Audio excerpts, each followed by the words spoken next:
इसलिए संघ ने आपके किचन की चिंता किया है, राष्ट्रीय स्वयंसेवक संघ ने आपके चौके की चिंता किया है कि एक किचन में, एक घर में यदि 5 भाई पैदा हो गए तो पांचों का भोजन एक साथ रहे, एक साथ बना रहे। इसलिए कुटुंब प्रबंधन पे आपको ध्यान देना ही पड़ेगा, इसलिए संयुक्त परिवार पे आपको ध्यान देना ही पड़ेगा। ये संघ ने चिंतन किया है। अब यहां बैठे हुए लोग जरा विचार करिए, हम आरएसएस को देते क्या है?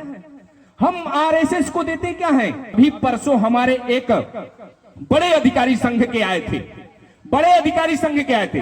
जो संदेश उन्होंने दिया है वो भी कल्पना से बाहर का है। हम और आप सोच नहीं पाते हैं, समझ ही नहीं पाते हैं। और समझ और सोच तभी पाएंगे जब समाज में घूमेंगे, समाज की छोटी छोटी चीजों को देखेंगे, उस पर चिंतन करेंगे, तभी वो हमारे दिमाग में भी आएगा। उन्होंने बोला, तुम किसी जाति से हो, तुम किस पंथ से हो, तुम किस धर्म से हो, उससे मुझे लेना देना नहीं, लेकिन मानवता को जीवित रखो अपने प्राणों में, अपने जीव में मानवता रहेगी तो सब जीवित रहेंगे। और मानवता मेरे बंधुओं सिर्फ सनातन में मिलती है और कहीं मिलने वाली नहीं है, और कहीं मिलने वाली ही नहीं है।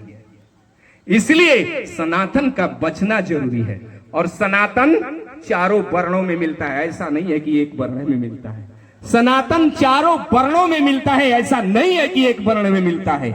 इसीलिए हम रविदास की भी पूजा करते हैं। रविदास वैसे लोगों के घमंड को तोड़ने का काम किए जिन लोगों ने मान लिया था कि हम ही से धर्म है। उनको बताया मन चंगा तो कठौती में गंगा, रविदास ने बताया था। इसलिए आज रविदास की पूजा समाज के प्रबुद्ध वर्ग, जिन्हें धर्म का ज्ञान है वो पूजा करते हैं, जिन्हें धर्म का ज्ञान है वो मां सबरी की पूजा करते हैं। जो धर्म को जानते ही नहीं, जो जाति में विश्वास करके पागल बन के घूमते हैं, उन्हें सबरी से बैर हो सकता है, उन्हें रविदास से बैर हो सकता है, लेकिन वास्तव में सनातन को मानने वाला, राम और कृष्ण को मानने वाला धर्म से परे नहीं हो सकता।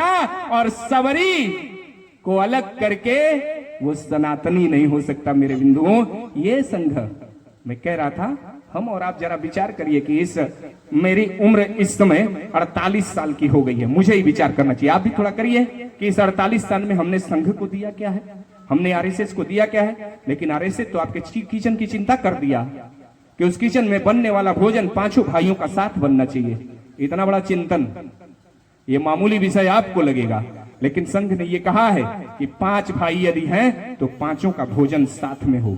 5 भाई यदि हैं, 5 जगह है, तो अपने मित्रों से यदि आप ऑनलाइन बात कर सकते हैं तो आप उन 5 भाइयों से हफ्ते में, महीने में एक बार ऑनलाइन बात करने का प्रयास करें, ताकि सामंजस्य बना रहे, ताकि कुटुंब बचे, कुटुंबों को बचाया जा सके।